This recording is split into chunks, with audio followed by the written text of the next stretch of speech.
el doctor Rentería, el doctor Salazar, los concursantes y demás asistentes. El Semillero de Procesal Constitucional ha desarrollado un análisis sobre el control de convencionalidad en un caso concreto, que son las normas sobre reserva de información en los decretos que regulan la Comisión para el Esclarecimiento de la Verdad y la Unidad de Búsqueda de Personas Desaparecidas, y este grupo lo que ha hecho es distintos componentes del análisis, que ya voy a explicar inmediatamente. Lo primero que hay que saber sobre el trabajo del Semillero de Procesal Constitucional es que tiene una preocupación, y es la preocupación por el papel de la memoria en la transición. Lo que nosotros consideramos es que si no es posible reconstruir el relato sobre el conflicto en Colombia, no será posible cumplir con los objetivos de transitar, de hacer justicia, de evitar la repetición, de generar reparación e incluso de generar el perdón. Por lo que pensamos es que lo que se juega al momento de definir las garantías para la verdad es la vigencia material de los derechos humanos, tanto de las víctimas como de la sociedad en general. Esas consideraciones las hemos aterrizado a la pregunta sobre si bajo el estándar de convencionalidad en cuanto a libertad de expresión, los decretos 588 y 589 del 2017 son o no convencionales. Y para eso hemos empezado por identificar los conceptos generales del control de convencionalidad, luego hacer una revisión sobre la experiencia comparada, luego identificar qué ha dicho Colombia sobre el control de convencionalidad para finalmente aplicar el test tripartito que utiliza la Corte Interamericana en los decretos 588 y 589 de 2017. Ese es básicamente el trabajo que hizo el Semillero de Procesal Constitucional de la Universidad de los Andes. Nos hemos enfocado en la Corte Constitucional porque es la instancia donde se ventila la constitucionalidad o no de estos decretos, que justamente es lo que nosotros queremos determinar. El control de convencionalidad tiene su principal fuente en el artículo 2 de la Convención Americana de Derechos Humanos. Este artículo determina que las normas internas deben ser compatibles con las normas convencionales. Ahora, en el caso Diario Militar vs. Guatemala, la Corte Interamericana determinó que el control de convencionalidad también debía ser realizado con base en su jurisprudencia. El control de convencionalidad se realiza de dos maneras: de manera concentrada, cuando lo hace la Corte Interamericana, o de manera difusa, cuando lo hacen las autoridades nacionales, que es justamente lo que vamos a estudiar. El sistema interamericano, los países que conforman el sistema interamericano de derechos humanos, no han aplicado de manera rigurosa el test de convencionalidad. Sin embargo, encontramos que todos han llegado a conclusiones basadas en las lógicas convencionales. Les hemos analizado el caso chileno y el caso salvadoreño, por dos razones principales: porque son transiciones en las que la Corte Interamericana de Derechos Humanos se ha pronunciado sobre la convencionalidad de normas internas, y porque son transiciones en las que el Estado ha proferido normas sobre su propia conducta durante el conflicto. En el caso chileno, encontramos que la Corte chilena declaró inconstitucional la ley de amnistía, y los tribunales han venido aplicando, aunque hay una sentencia de la Corte Interamericana que determina la inconstitucionalidad de estas leyes, nunca fue tenida en cuenta de manera directa por esos tribunales para resolver. Y en el caso salvadoreño, también hubo una orden de la Corte Interamericana de Derechos Humanos para aplicar leyes de amnistía, pero fue posteriormente que la Corte, por mutuo propio, definió la inconstitucionalidad de sus leyes. Claro, eso sí, con lógicas convencionales.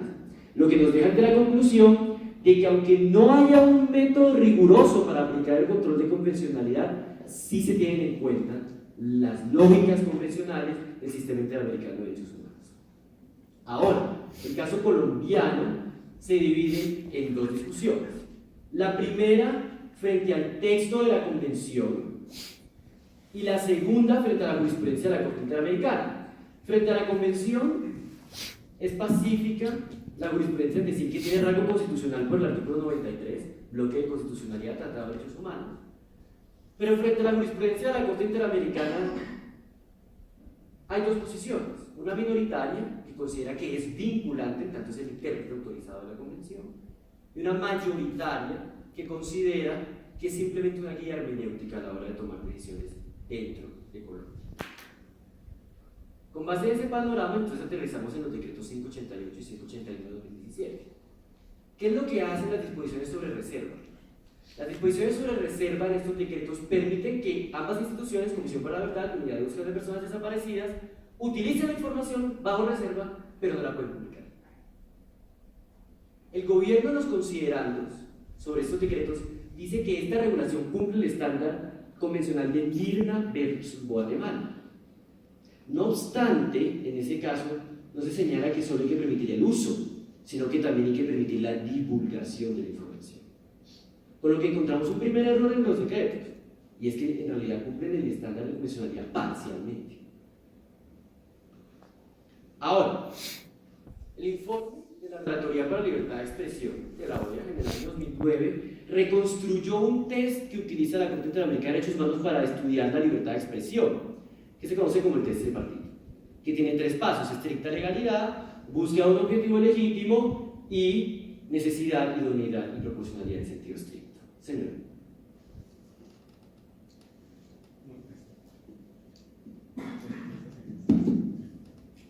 Antes de que continúes con el tema, nos quedó un vacío con relación a por qué se cumple parcialmente con el estándar. Gracias.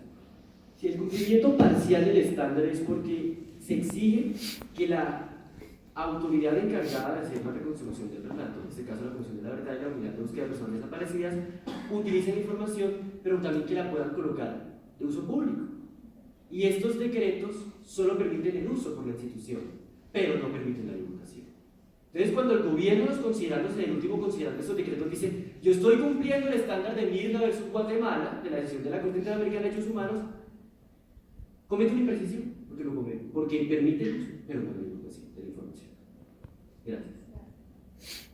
En cuanto a la estricta legalidad, que es el primer paso del test tripartito, se cumple. Las normas de reserva están en estos decretos que hacen referencia a las normas generales colombianas sobre reserva, cuanto inteligencia y contrainteligencia. Y en cuanto a la búsqueda de un objetivo legítimo, lo que argumentan los decretos es que están protegiendo la seguridad nacional, que es también un objetivo que pueden perseguir los estados. Ahora, cuando llegamos al punto de necesidad, es que encontramos problemas. Porque cuando se pretende contraponer una reserva basada en seguridad nacional a los derechos de las víctimas, hay un incumplimiento de lo que ha dicho la Corte Interamericana de Derechos Humanos en el caso de versus Brasil, en donde fue enfática en decir que en contextos de transición no era posible contraponer la seguridad nacional al derecho a la verdad de las víctimas y de la sociedad. Porque la verdad tiene 2 dimensiones: una dimensión individual, la víctima que ha sufrido el daño, y una dimensión colectiva, la sociedad. Entonces, hay un sacrificio de los derechos de la verdad de las víctimas con un argumento que en contextos transicionales no se puede hacer. Y no se puede hacer porque la transición me exige especiales deberes estatales para con los derechos de las víctimas. Una protección reforzada del acceso a la verdad de quien ha sufrido por el conflicto y de la sociedad en general, que necesitará del acceso a esa información para poder expresar opiniones sobre el conflicto, para poder crearse un relato sobre lo que sufrió, sobre lo que debe transitar. Ahora, en cuanto a la proporcionalidad, también hay un desbalance, porque la afectación que hacen los decretos es completa, porque la reserva es general, no permite divulgar ningún tipo de información bajo reserva. Lo que distingue lo que estamos analizando aquí del caso Valen versus Chile, de la Corte Interamericana de Derechos Humanos, donde determinó que era posible mantener bajo reserva información en favor de la transición. Pero es que el caso chileno era un caso particular, de un testigo particular. Aquí estamos ante una norma general que dispone una reserva total, con lo que la posibilidad de que la sociedad pueda conocer esa información sobre violaciones de derechos humanos, que es la regla, en el caso de versus Brasil, la posibilidad de que tenga máxima publicidad la información sobre derechos humanos se ve cercenada. Ahora, la Corte Constitucional ya tuvo ocasión de pronunciarse sobre este argumento de la seguridad nacional versus el derecho a la verdad y la libertad de expresión, con lo que podríamos decir: hay cosas a juzgar, no podemos hacer nada. Pero eso no es cierto, porque cuando la Corte Constitucional se pronunció al respecto, no lo hizo en un contexto de transición, lo hizo en un contexto de normalidad. Y ya hemos dicho que la transición impone especiales deberes de flexibilización de la ley para proteger unas necesidades especiales, que en este caso es la construcción de la memoria histórica. Entonces, claro que la Corte Constitucional colombiana está llamada a declarar inconstitucionales por violación de los estándares convencionales. Con lo que tenemos un segundo argumento para que no haya cosa juzgada. Estamos proponiendo un nuevo estándar de análisis, porque la Corte resolvió con sus estándares nacionales, pero no con sus estándares convencionales, pero no con los estándares convencionales, que como hemos demostrado, en uso del control difuso estaba obligado a utilizar. Como dijimos al inicio, lo que se juega aquí es la posibilidad de que la sociedad colombiana, y que las víctimas en particular, puedan conocer lo que sucedió. ¿Para qué? Para saber qué hay que reparar, para saber sobre qué hay que hacer justicia, para saber sobre qué estoy dispuesto a perdonar. Nos estamos jugando la verdadera posibilidad de hacer transición en Colombia. Eso es lo que nos estamos jugando con esta reserva completa. Y genera casi la verdadera posibilidad de hacer transición. Como diría Luis Joanet, para pasar la página, antes hay que ver la línea. Gracias.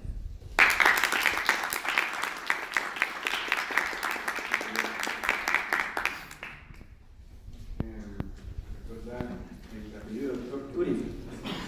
está muy larga.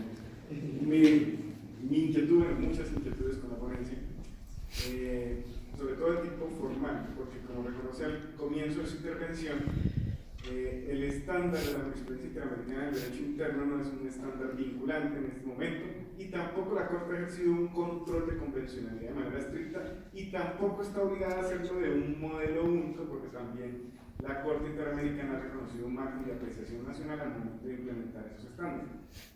Cada uno de esos estados tiene la posibilidad de cumplir esas obligaciones convencionales según el contexto histórico, político, cultural en el cual se encuentra escrito, para evitar que buscando una solución se cause un daño mayor. ¿Por qué considera usted que se debe imponer ese estándar interamericano sin atender a ese margen de apreciación nacional, o cómo el margen de apreciación nacional en esa materia podría permitir ajustar y reconstruir ese estándar al momento de coyuntura actual que conocemos? Está en una situación, no hablemos de polarización, que es un concepto político, estamos en un contexto de violencia confrontacional aún, a pesar de que se haya firmado el acuerdo, y quizás ciertas decisiones prematuras podrían exacerbar aún más esa situación. Gracias. Es un importante punto el de la pregunta, por dos razones. Primero, porque nos ponen la pregunta de si la Corte Constitucional sí puede acoger ese estándar convencional, con esta disparidad sobre qué valor tiene la jurisprudencia de la Corte Interamericana. Pero lo que pasa es que el estándar que estamos aquí aplicando en la Corte Interamericana de Derechos Humanos debe ser seguido porque tiene las mejores razones, las razones más completas para entender lo que es el segundo punto de su pregunta. ¿Cómo hago que la solución no sea peor? Que si conozco todo, no genere una imposibilidad de transitar, que es la pregunta del caso Valer versus Chile. Pero es que la jurisprudencia del caso Valer versus Chile es muy clara, es decir, lo que hay que analizar es si estoy en una circunstancia particular, en la que si vale la pena mantener la reserva, no cubrir la verdad porque lo necesito para transitar. ¿Sí? Y hay posturas en las teorías sobre justicia transicional, como es el caso del doctrinante Todorov, que dice las sociedades tradicionales tienen que saber olvidar también. Y eso ya lo ha reconocido la jurisprudencia de la Corte Interamericana. Entonces lo que tenemos es que el estándar interamericano tiene en cuenta las dos cosas. Tiene en cuenta que no puedo utilizar la seguridad nacional para detener la verdad, pero también tiene en cuenta que en casos particulares y concretos sí hay que hacer esa ponderación. ¿Cuál es el problema del caso colombiano? Que no tiene esa distinción. Es absoluta, es general la distinción.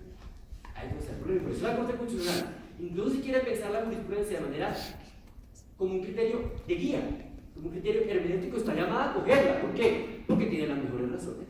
¿Qué es lo que hace pues cuando tiene varios criterios de guía? Buscar las mejores razones.